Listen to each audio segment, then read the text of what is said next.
वतन, जय वतन, इस पर हुकूमत की हिफाजत, इसकी हिफाजत। ये आवाज़ थी कश्मीर में गोरिल्ला जंग के बानी शहीद आज़म मोहम्मद मकबूल भट्ट।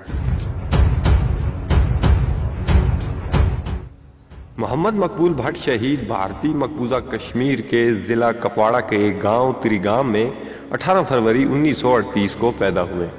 उनके वालिद का नाम गुलाम कादर भट्ट था, जो मेहनत पेशा आदमी थे। मकबूल भट्ट ने इब्तदाई तालीम गांव के प्राइमरी स्कूल से हासिल की। BA senate Joseph college Baramulla से किया। स्कूल और कॉलेज के ज़माने में मकबूल भट्ट तहरीकी व समाजी सरगर्मियों में बढ़ चढ़ कर हिस्सा लेते रहे।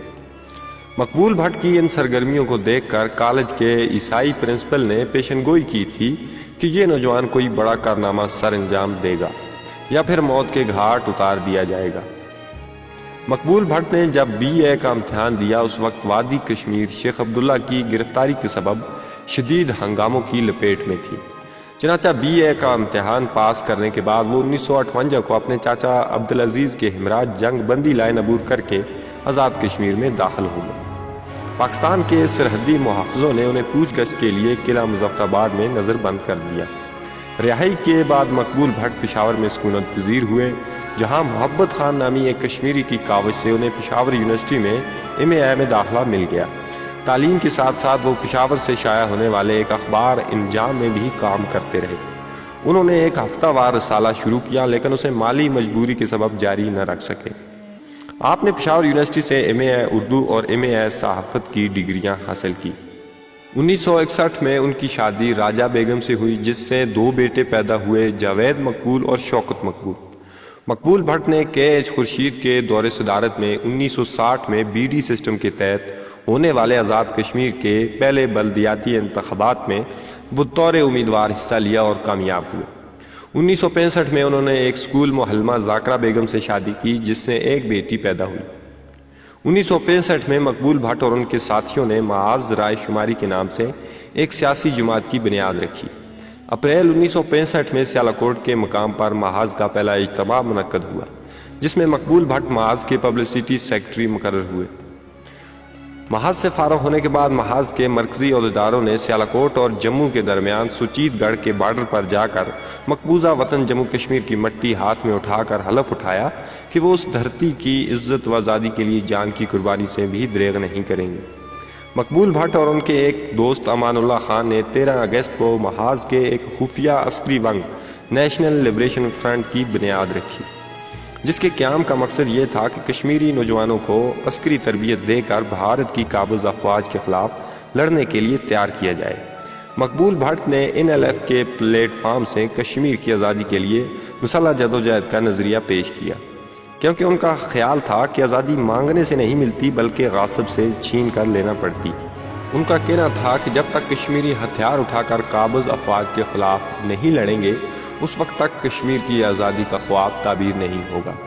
चनाचा भारत के ख़िलाफ़ गोरिल्ला जंग का आगाज़ करने के लिए वो जून 1966 में अपने चंद साथियों मेजर अमानुल्लाह खान, सूबेदार काला खान और औरंगज़ेब शहीद, जिनका ताल्लुक गिलगित से था, के हमराज जंग बंदी लाइन अबूर करके वादी कश्मीर में दाखिल हो गए, जहाँ 3 माह तक वो खुफिया तौर पर तंजीम साजी करते रहे और नौजवानों को फ़िक्री तरबियत देते रहे। बलाखिर मुखबरी होने के सबब वो अपने साथियों मीर अहमद और सूबेदार काला खान समेत गिरफ्तार हो गए। उन्हें सेंट्रल जेल श्रीनगर में कैद कर दिया गया।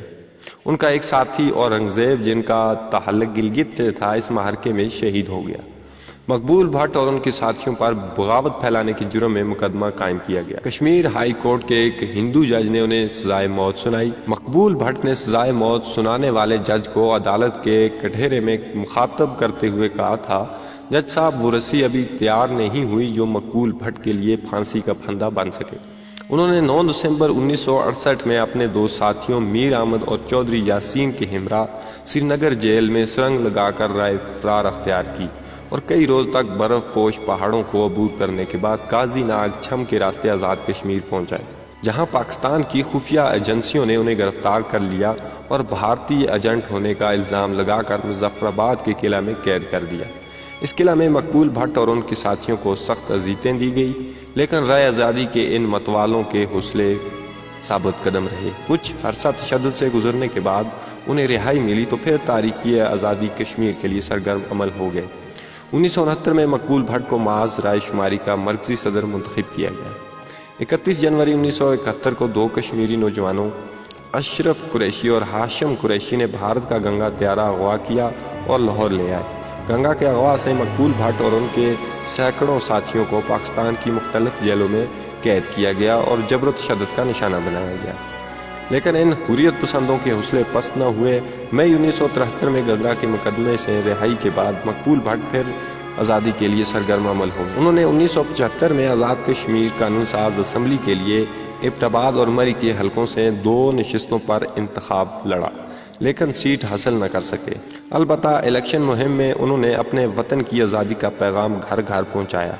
1976 میں مقبول بھٹ اپنے 2 نوجوان ساتھیوں ریاض ڈار اور حمید بھٹ کے ہمراہ جدوجہد آزادی کے لیے پھر جنگ بندی لائن توڑتے ہوئے وادی کشمیر میں داخل ہو گئے، جہاں ایک محرکے میں انہیں گرفتار کر لیا گیا۔ گرفتاری کے کچھ عرصہ بعد انہیں تہاڑ جیل دہلی میں منتقل کر دیا گیا، جہاں بھارتی سپریم کورٹ نے ان کی سابقہ سزائے موت بحال کر دی اور پھانسی کا فیصلہ سنایا۔ 6 فروری 1984 کو لندن میں بھارتی سفارت خانے کے ایک اہلکار مہاترے کو کشمیر لبریشن آرمی نامی ایک خفیہ تنظیم کے اہلکاروں نے اغوا کر لیا۔ اغوا کاروں نے 24 گھنٹوں کے اندر اندر مقبول بھٹ، حمید بھٹ، ریاض ڈار اور دیگر کشمیری حریت پسندوں کو رہا کرنے کا مطالبہ کیا، لیکن جب بھارتی حکومت نے یہ مطالبہ تسلیم نہ کیا تو اغوا کاروں نے 54 گھنٹے گزارنے کے بعد مہاترے کو قتل کر دیا۔ مہاترے کے قتل کے بعد بھارتی حکومت نے مقبول بھٹ کو پھانسی دینے کا اعلان کر دیا۔ مقبول بھٹ کو سزائے موت سے بچانے کے لیے کشمیریوں نے بہت کوششیں کی، لیکن بھارتی حکومت اپنے فیصلے پر ڈٹی رہی۔ چنانچہ 11 فروری 1984 کو اتوار کے روز تہاڑ جیل میں انہیں پھانسی دے دی گئی۔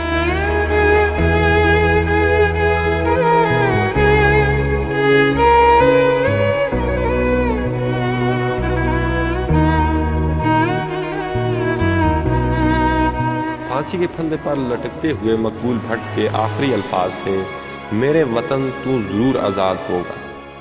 مقبول بھٹ کی لاش ان کے وارثوں کے حوالے کرنے سے بھارتی حکومت نے انکار کر دیا، چنانچہ جیل کے مسلمان قیدیوں نے انہیں وہیں جیل کے احاطے میں دفن کر دیا۔ کشمیر کی جدوجہد آزادی میں مقبول بھٹ شہید کو سب سے اعلیٰ مقام حاصل ہے۔ رائے آزادی میں مقبول بھٹ کی قربانی نے کشمیریوں کو نیا عزم و حوصلہ عطا کیا۔ بلا شبہ کشمیر کی نئی نسل میں مقبول بھٹ کو جو عزت حاصل ہے وہ کسی دوسرے شخص کے حصے میں نہیں آئی۔